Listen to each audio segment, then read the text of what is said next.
बिल्ली गई दिल्ली।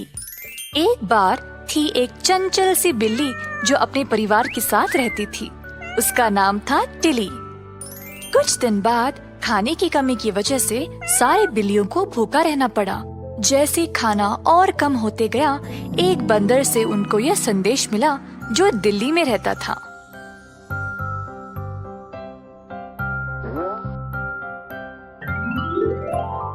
हे टिली, कैसी हो?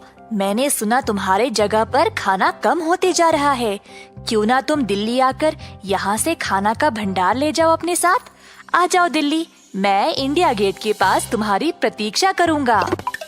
जल्द अपनी गाड़ी पे सवार होकर दिल्ली की ओर चल पड़ी। इंडिया गेट के पास टिली अपने बंदर दोस्त को ढूंढ रही थी, पर वहाँ बहुत सारे बंदर थे। एक बंदर के पास गई और उसको हेलो किया, पर वो उसका दोस्त किट्टू नहीं था। इसी तरह वो बहुत सारे बंदरों के पास गई बात करने, पर उनमें से कोई भी किट्टू नहीं था। किट्टू इंडिया गेट के ऊपर बैठा था और टिली को पुकारा, हे टिली, मैं इधर ऊपर हूँ। इंडिया गेट और झंडे को देखकर हैरान हो गए हो क्या? मुझे ढूंढे बिना तुम घूम रही थी ना? किट्टू फिर नीचे उतरा और अपनी दोस्त टिली को गले से लगाया। इधर तो बहुत सारे चूहे हैं, मुझे तो भूख लग रही है इनको देखकर। ये दिखते तो अच्छे हैं, पर ये ठीक नहीं है। चलो कुछ मूंगफली लेने चलते हैं। हाँ, देर हो रही है, चलो। किट्टू मूंगफली का भोरी लेकर टिली के स्कूटर पर रख दिया। फिर टिली ने किट्टू को अलविदा कहा और अपने रास्ते चल पड़ी। रास्ते में भालू उसके सामने आ गया। भालू ने देखा कि बिल्ली एक बड़ा सा मूंगफली का भोरी ले जा रही थी, तो उसने गुस्से से इशारा किया उसको वो भोरी देने के लिए। टिली को समझ नहीं आया कि वह क्या करे, तो वह बिना रुके भालू को ढकेल के आगे निकल गई। भालू गिरा नीचे और उसको दिखने लगे तारे।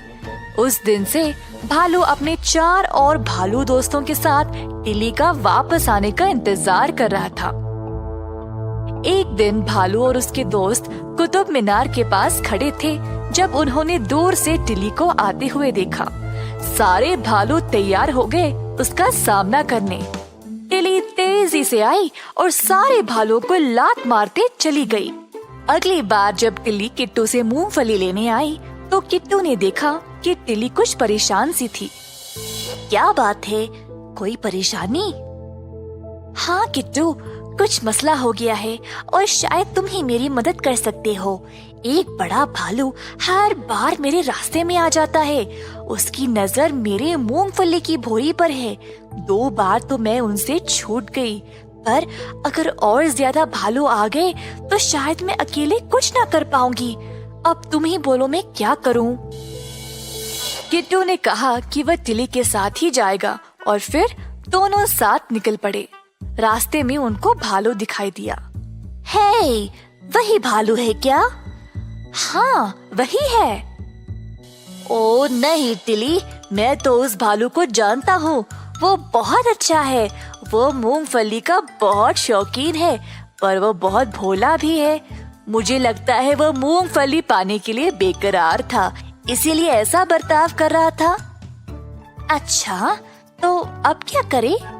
मैं और मूंगफली ले आऊंगा तो हम उसको एक भोरी दे देंगे, फिर कोई मसला नहीं होगा। टिल्ली ने माना और फिर दोनों एक और भोरी ले गए। किट्टू को देखते ही भालू उस पे कूदकर उसको गले से लगा लिया। हो मेरे दोस्त! टिल्ली को एहसास हुआ था कि भालू वास्तव में भोला ही था और उसको बस मूंगफली की बहुत चाहत थी। टिल्ली ने भालू को मूंगफली का एक भोरी दिया। भालू मूंगफली खाते खाते नाचने लगा। दोनों को अलविदा किया मुंह भरे मूंगफली के साथ। टिली अपने घर की ओर निकल पड़ी और किट्टू वापस दिल्ली चला गया। इस कहानी से हम ये सीखते हैं कि किसी को जाने बिना उनके बारे में कुछ गलत नहीं सोचना चाहिए।